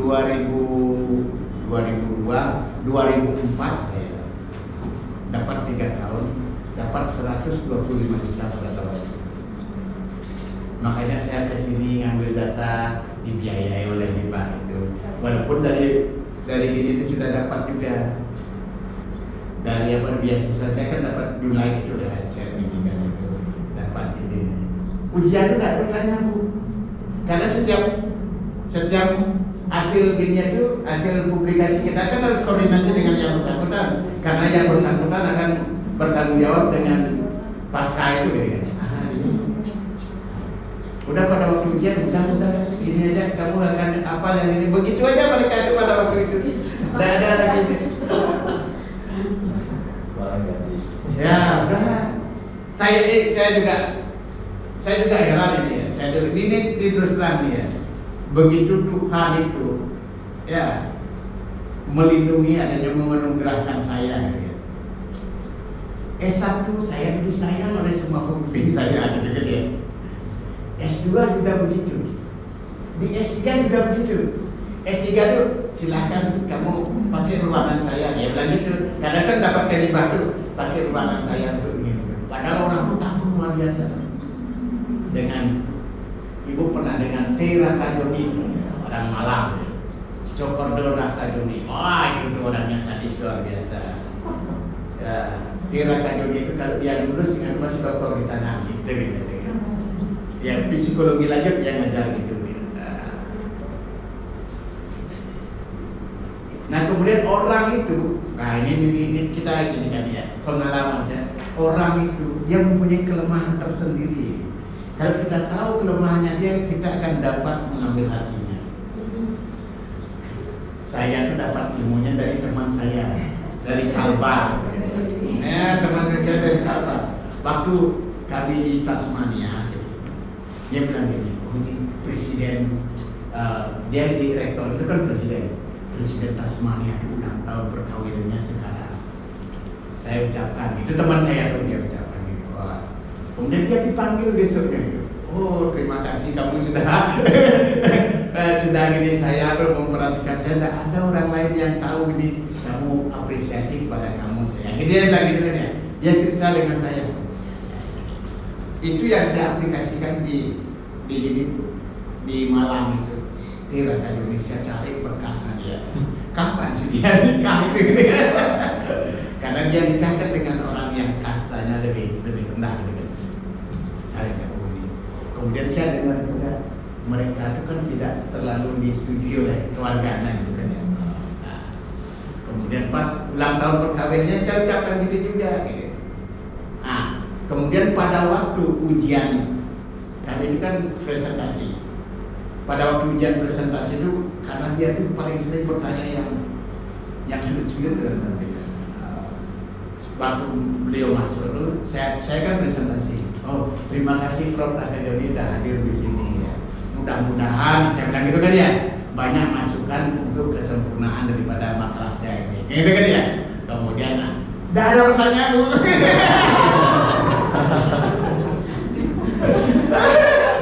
Udah pertama kali saya nembak dulu pertanyaan dia, udah bagus ya sip gitu ya.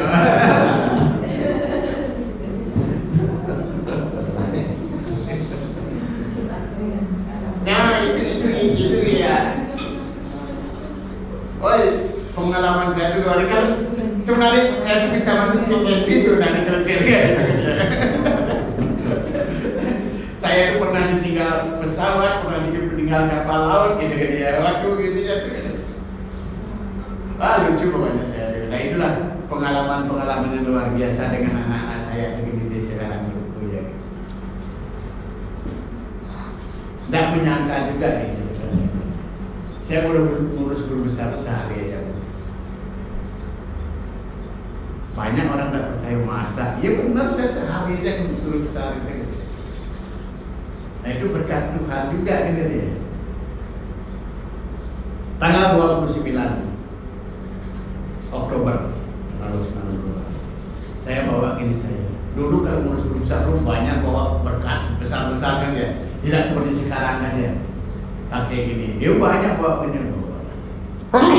ke Jakarta. Kemudian Pak Nyoman kebetulan sekarang ada penilaian. Bapak verifikasi itu di sana ke lantai 11 ya kan. Oh iya makasih ya, bawa juga saya bawa ke lantai 11. Nih Pak Sweetno namanya. Pak Sweetno bilang di sini verifikasi gitu.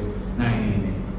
Nah kemudian nih Pak, kalau ada kekurangan apa-apa di fotokopi, ini saya punya uang 500.000, saya kasih ya uang 500.000 saya.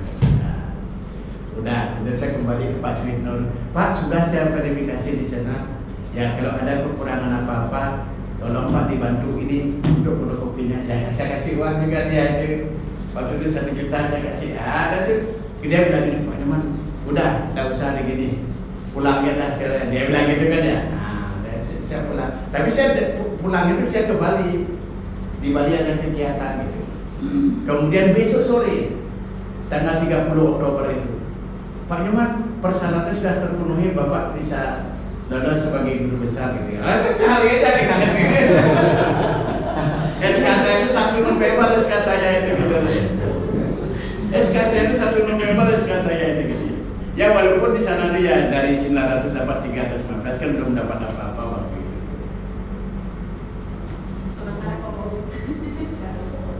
Nah itulah ya kadang-kadang kita kan ya sama dengan Bapak Ibu sekarang gitu. Kita tulis ini itu kalau memang garis tangan kita itu kan kita tidak tahu kan ya. Itu yang dilakukan. Saran saya cuma satu ya, jangan bertentangan dengan promotor dan pembimbing. Itu aja saran saya gitu. Ikuti aja dulu gitu ya.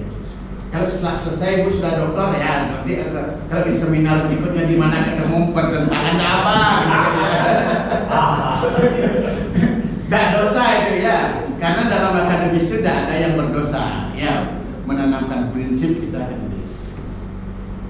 Ingat aja, disertasi yang baik, disertasi yang selesai dikerjakan. Ya. Kemudian perlu juga saya ingatkan Bapak Ibu, disertasi itu kan biasanya banyak tebal-tebal gitu kan. Iya. Penguji itu dia akan, udah dia mereka sibuk-sibuk semua. Dia tidak akan baca semuanya, enggak. Oh ini judul gini, apa yang terlintas di kepalanya itu yang ditanyakan. Kita yang sudah menekuni dari sekian bulan kan gampang aja menjawabnya. Dan cara juga menjawab yang perlu saya gini kan, kalau ibu tahu, benar-benar tahu semuanya, habiskan waktunya untuk jawab itu. Ya, berikan dia jawaban selengkap-lengkapnya, beda pertanyaan lagi. Jadi pertanyaan baru. Iya, ada pertanyaan yang baru lagi gitu. Oh, kita gini kan lagi gitu kan ya. Dia tidak akan bertanya lagi. Di dalam ujian tertutup juga begitu. Apalagi ujian terbuka kan dibatasi waktu 5 menit aja kan. Iya, mereka kan 5 menit aja mereka bertanya kan. Karena di dalam terbuka itu kan cuma deklarasi aja sebenarnya.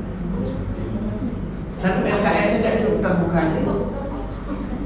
Yang sebenarnya yang isi perut kita itu dihabiskan itu di waktu ujian tertutup itu. Kalau ujian tertutup itu semua yang harus ditanyakan supaya clear apa yang kita buat itu clear. Nggak ada ini. Nah di sana tuh bagi yang terbuka itu cuma dia melihat apa cocok orang ini sebagai dokter itu kan dia. Ya makanya dia akan tanya, dia sebagai pembimbing pasti dia menanya apa yang paling dipahami oleh bimbingan saya, karena dia kan deklarasi ini loh bimbingan saya orangnya bagus kan gitu. Bukan pembimbing malah bertanya yang sulit kan enggak, dia menanya apa yang akan diinginkan karena oh bagus begitu kan. Mindset itu ya banyak yang juga kurang gitu. Waktu ujian supaya karena banyak yang ini, saya kan kalau saya pimpinan sidang saya tidak mau 5 menit selesai walaupun dia pulang. Kan ada pengujinya itu dia ada, karena saya stop dia tidak mau itu. Aturannya sudah 5 menit kok. Lebih dari 5 menit tidak boleh lagi. Anda nilai silahkan dalam waktu 5 menit itu kan gitu. Ujian tertutup tuh ada bisa praktek ini. Ya kalau saya jadi pimpinan sidang saya stop dia. Kalau saya pimpinan sidang saya stop dia. Di tempat lain juga seperti itu, udah selesai, tidak perlu lagi tanya sebenarnya ya apa permasalahan, tidak perlu lagi di sana implementasi ya. Setelah Anda ini apa yang Anda dapatkan, apa yang keilmuan apa yang paling ini kan itu yang harus ditanyakan supaya benar-benar bahwa lembaga kita menghasilkan orang yang kredibel. Jangan sampai kok di sana sampai berkeringat orang menjawab itu kan ya.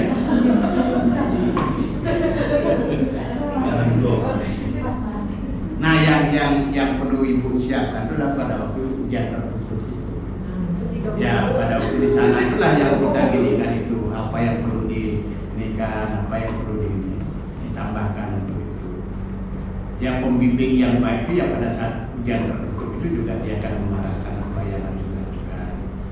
Ya kemudian dia pada waktu seminar hasil. Yang harusnya juga di proposal itu harus fit Bu.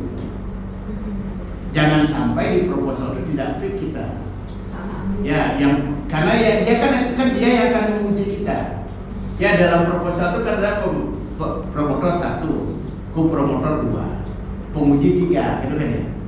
Ya, ini dia akan tetap mengikuti gitu. Jangan sampai di proposal itu lupa dia gitu. Kalau lupa Bapak Ibu bisa tanya, pada waktu proposal ini kok ini saya ini tuh hasilnya gitu. Jangan berubah lagi gitu. Ya, makanya dalam proposal itu penting dilakukan untuk ini. Catatan itu yang perlu dilakukan, apa yang perlu saya perbaiki, kemudian supaya bisa, ini yang nggak perlu dikerjakan ini yang dikerjakan. Baru kita turun ke lapangan. Kemudian kalau kita turun ke lapangan ada kendala, komunikasikan, baik kepada pembimbing maupun kepada penguji nanti. Ini loh saya dapatkan di lapangan, bagaimana bisa saya lakukan? Oh ya lanjut. Nah kadang-kadang mahasiswanya yang tidak terlalu respon seperti itu. Ya, nah itu kan cara gini itu yang ibu bapak yang harus ibu lakukan seperti itu. Saya kira akan selesai itu. Ya selesai. Buat aja gininya itu, gini kan buat yang ada bagaimana gini pembahasannya ini. Dia tidak akan mungkin. Penguji itu dia tidak akan mungkin baca semuanya. Selesai.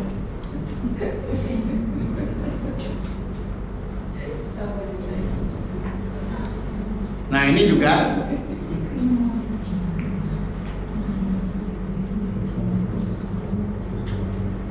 strategi penulisan diseminasinya itu ya, mampu menyusun proposal diseminasi penelitian sesuai dengan kaidah doktor termasuk strategi publikasi.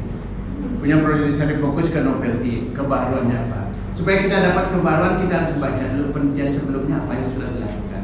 Gap risetnya itu kan ya, oh ini saya tuh ini loh yang saya lakukan, mereka tidak lakukan itu. Ini yang baru dulunya. Apakah dalam metodologinya yang baru, hasil yang baru. Kalau hasil yang baru kita harus mengukurkan yang lama. Kenapa kita berani mengukurkan yang lama? Apa yang menyebabkan? Karena ya, kajian teori itu yang kita harus lakukan. Kajian teori itu bukan untuk mempertebal disertasi. Nah itu dia yang perlu saya komunikasikan. Kajian teori itu adalah bagaimana kita memanfaatkan teori itu nanti akan untuk pembahasan. Tidak perlu panjang-panjang.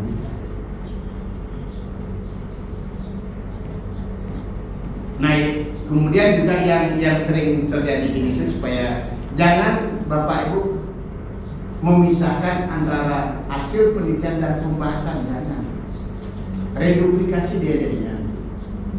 Harusnya hasil subbagian pertama, tujuan pertama hasilnya apa?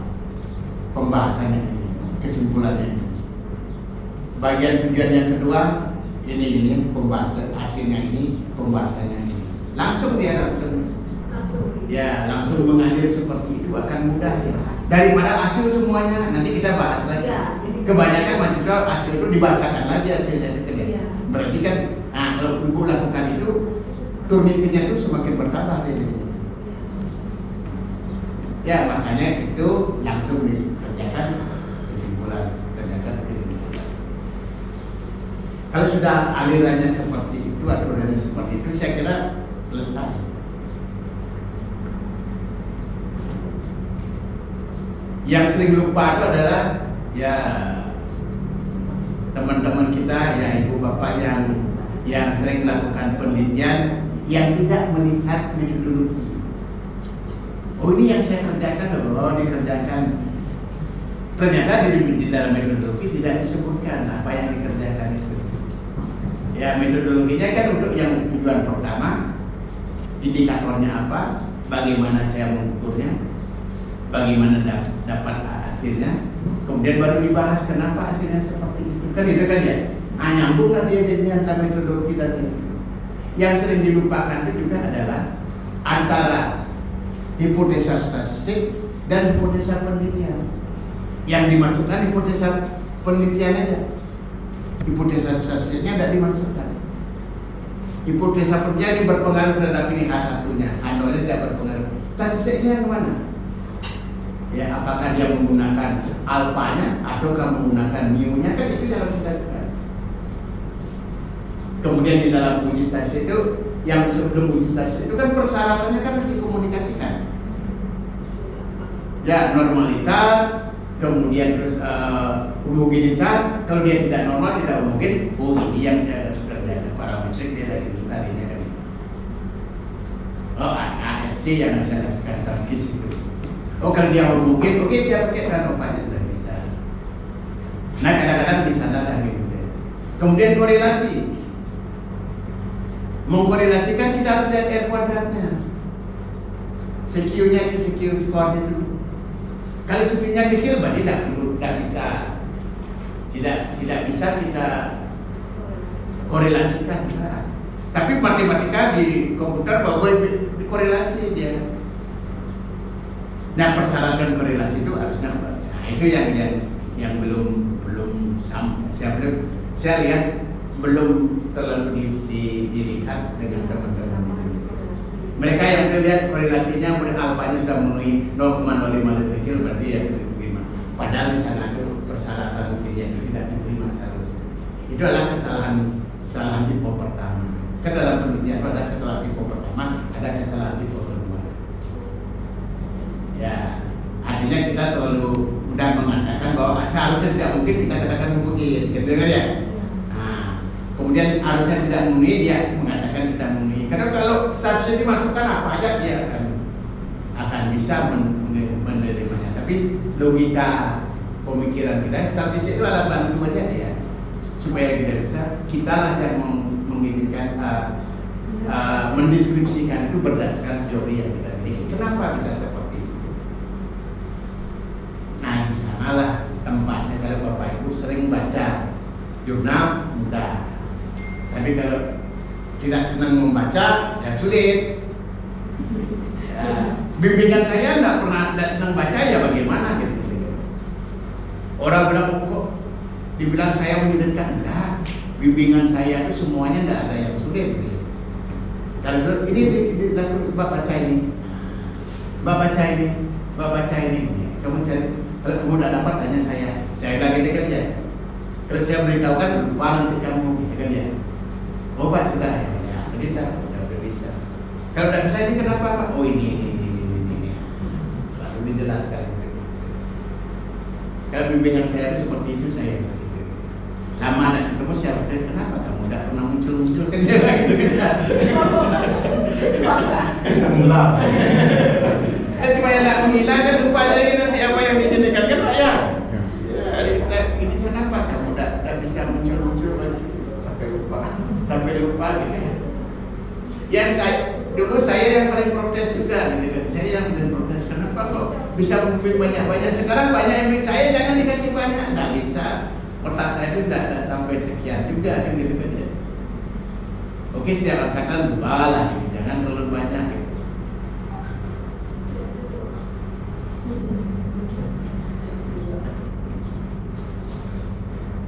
Ya kalau udah tamat baru ditambah lagi kan gitu kan ya. Selesai ditambah lagi. Ya saya kira itu Bapak Ibu. Ya supaya membuka ginian dulu, jangan terlalu takut juga. Kemudian Bapak Ibu tolong siapkan proposalnya. Ya. Nah gini ya, caranya supaya tidak berubah, caranya begini. Judul proposalnya itu apa? Ya. Indikatornya sudah jelas apa enggak? Variabelnya. Ya, indikator untuk mendapatkan variabel itu jelas apa enggak? Bagaimana cara mendapatkan data itu? Apakah itu merupakan hal yang baru atau pengulangan dari orang? Kalau dia pengulangan dari orang, apanya yang berbeda dengan yang dilakukan? Selesai. Ya, jangan membuat ya di dunia ini tidak ada yang sempurna, hanya rokok yang sempurna. Udah ada rokok. Bukan darah sih. Ya gitu ya. Gitu. Jangan ini rasanya jangan begitu ya, rasanya jangan rasanya itu. Kalau memang bisa pada waktu nanti pada waktu ini loh model diri saya kan gitu. Karena di dalam kualifikasi itu yang ditanyakan, pemikiran murni itu apa gitu, ya kalau mau dijadikan disertasi itu dulu tambahkan nanti. Penguji itu seperti itu. Kami sudah arahkan pengujinya tidak menguji apa yang ternyata. Kualifikasi itu adalah memberikan masukan pada mahasiswa untuk bisa dilanjutkan tulisannya sebagai proposal disertasi. Itu yang kami tekankan pada penguji-pengujinya. Jangan bertanya gitu ya. Jangan bertanya sebenarnya. Ya, beri masukan. Tanyakan. Yang bertanya itu adalah kenapa kamu ngambil itu sebagai itu boleh ditanyakan supaya melihat kerunutan itu. Oh kalau begitu model pemikirannya ini harus tambahkan variabel ini, tambahkan ini. Kadang-kadang sering masuk tuh dia ingin semuanya dikerjakan.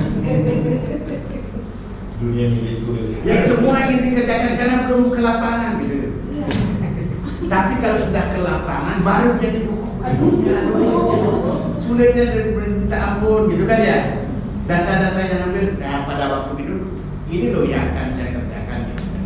Kemudian pada waktu itu nanti oh ini data tidak perlu ya disisihkan apa kita dapatkan. Akhirnya kita tidak 2 kali ke lapangan. Ya biasanya orang lain yang akan lebih mudah melihat daripada kita sendiri. Dan jangan takut dibaca oleh teman. Ya tulisan. Jangan sudah selesai printer langsung dikasih pembimbingnya gitu. Banyak yang salah gitu kan ya. Ini trik saya juga. Kasih tahu. Ya trik saya tuh begini. Kita harus membuat yang terbaik ya. Yang pertama pendahuluan depan harus baik Bu. Bila perlu tidak ada salah satu pun salah sebentar. Ya udah ada ini sudah benar ini sudah benar. Karena dia sudah baca bagus. Dalam hatinya, oh ini orang bisa, ngerti dia. Walaupun di belakangnya agak jelek sedikit. Bukain dulu. Tidak begitu Bu, yang pertama. Kalau pertama itu sudah dibuka, wah apa dia salahnya ya. Ini dia keluar ini yang oh tidak. Tapi yang pertama itu sudah bagus penampilannya, oh ini bagus, ini bagus, ini bagus. Yang ke belakangnya kurang-kurang dikit, apa? Dia akan bisa memberikan itu, tambahkan dikit ya, gini-gini ya. Kalau di depannya sudah jelek, wah udah, ini kamu perbaiki dulu, dia akan dapat tambahan apa-apa gitu. Oh enggak baik. Nah itu yang harus dilakukan ya pelan-pelan lah gitu ya. Apalagi ya untuk kita, karena kan S3 kan kuliah yang paling terakhir, tidak ada S4 kan ya. Kan ini yang terakhir ya, ini kita harus mendebatkan ini loh yang terbaik ini ya. Kalau saya itu disertasi saya itu yang terbaik kertasnya 80 gram saya pakai. Kemudian gininya tuh hurufnya tuh yang bagus, gininya tuh kan ya tebal gininya tuh bagus semuanya. Karena itu yang terbaik itu. Kemudian tampilan juga gitu ya. Tampilan itu jangan sampai memotong tabel kita. Kemudian jangan sampai kalimatnya window center itu ya berubah. Kemudian gambar itu juga ini. Kita tata dia. Ya, kalau orang membaca itu, oh tertata bagus sekali ya. Oh ini quick ya, ini quicknya. Oh dengan demikian, udah akan bertanya pun, udah, oh terima kasih bagus ininya tuh ya. Itu dia jadi. Itu ya yang harus dilakukan untuk itu. Silahkan teman baca dulu sedikit. Coba kamu ngerti lah apa yang saya tulis itu. Kan itu deh. Oh ya dapat. Kalau kita udah, oh ya pasti karena pikiran kita. Ya walaupun yang kita tulis banyak makanan, tapi kita makan kita oh makan, terus kita baca gitu. Tapi kalau teman yang lainnya, oh ini lebihan, itu kelebihan ya, lebih langka. Oh ini, nah, itu salah satunya seperti itu. Ya, jangan juga begini. Tuhan itu kan memberikan kita sudah semua kita diberikan kelebihan dan kelemahan kita masing-masing kan ya. Jangan sampai kenapa saya tidak usah beritahukan dia, nanti dia lebih bagus dari saya. Tidak perlu gitu ya. Coba dibaca gini, oh ini yang udah disuruh baca, oh ini salah, biar dia tidak ini. Ya dah kita perbaiki juga gitu. Oh ini ya gitu. Ya dengan demikian dia akan bagus ini. Terbuka dan gitu. Yang sering dirubah dalam mindset ya mahasiswa kita ya. Harusnya tidak, dia bilang iya gitu kan ya. Kemudian dari disusuri, oh ya, baru dia balik. Ya, saya bilang menurut kamu belum lahir, saya sudah jadi dosen, kan saya balik dengan mahasiswa seringkali. Nah, saya kira itu perkenalan kita. Ya. Sampai semangat sudah. Ya, harus semangat ini ya Bapak Ibu. Ya. Supaya ya yang itu dulu yang harus diingat, jangan terlalu merasa bisa lah saya, jangan merasa seperti saya pasti bisa. Gitu ya belakangnya. Ya, saya pasti bisa. Ini kan 1, 2, 3, 4, 1, 2, 3, 4, 5, 6, 7, 8, 9, 10, 11, 12 ya bagus gitu. Saya kira ya mudah-mudahan nanti bisa semuanya kualifikasi bersama ini ya. Jadi gantian setiap hari. Ya. Dua. Selesai. Kemarin gitu juga dua. Iya. Ya satu aja yang menyangkut ini ya.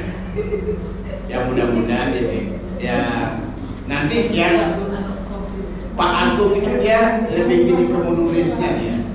Saya Pak Agung itu dia lebih baik bagaimana cara penulisan. Dia kan juga orang ini. Dia juga evaluasi di jurnal itu kan dia juga tulis yang baik itu bagaimana ya yang bisa dilakukan. Sebanyak menanyakan dialog dengan ChatGPT supaya apa Ya. betul itu. Yang itu tuh Bu, yang dia ChatGPT itu ala bisa karena biasa. Ya itu yang pertama. Yang kedua kita tahu apa yang kita inginkan. Ya kemudian dan kita bisa menentang dia, itu yang terpenting juga. Kok bisa gini? Enggak, menurut saya itu begini aja dia begini ya. Karena mereka itu kan semua model ChatGPT mereka itu kan akan mendapatkan semua masukan dari gue. Akhirnya dia akan memilih itu kan dari pilihan-pilihan itu, kemudian dia akan memberikan kata yang ini. Ya kemudian kalau kita lebih telusuri lagi dia akan pilih lagi, oh ini. Dia pilih lagi, oh ini. Semakin lama dia menganalisa pertanyaan kita seperti semakin bagus. Dan berikan saya berpikir 7 detik aja. Berikan saya berpikir 15 detik. Ya kan ya. Oke tunggu 1 menit. Ya lagi terus. Kalau lagi langsung jaga. Nah itu yang sebetulnya. Ya kita bisa sama dengan kalau kita mau bercerita kan kalau kita bisa komunikasi gitu ya. Makanya belajar komunikasi gitu. Kelihatannya mudah tapi kalau sudah dijalani tidak pas juga kan ya. Saya kira itu, terima kasih Bapak Ibu. Sampai ketemu minggu depan. Ya. Oh, ya.